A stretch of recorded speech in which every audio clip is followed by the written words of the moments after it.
ngayon, sinopla naman ng kilalang vlogger ang hirit ni Senator Erwin Tulfo na kalimutan at mag-move on na lang sa flood control scandal. Na-champion kasi ng Net25 kanina si Ginoong Jesus Duque na nagpapaselfie yung ilan nating mga kababayan na dumalo dito sa pagtitipon sa EDSA People Power.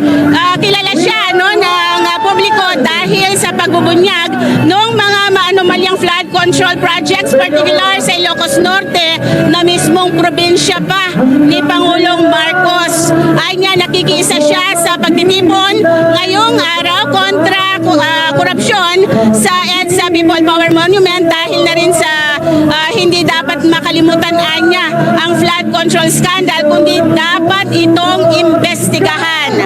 Narito ang kanyang pahayag. Una, Pilipino ako. Ang mga Iglesia ni Cristo, mga Pilipino yan, nakikiisa ako sa kanila na dapat imbestigahan ang korupsyon kaysa pagtakpan ito.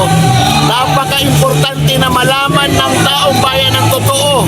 Hindi inilalathala sa mainstream media ang totoong nangyari sa pagtutol na yan.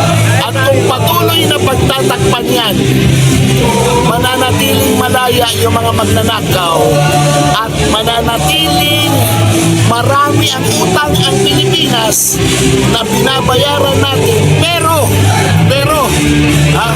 inamin lang sa kanila.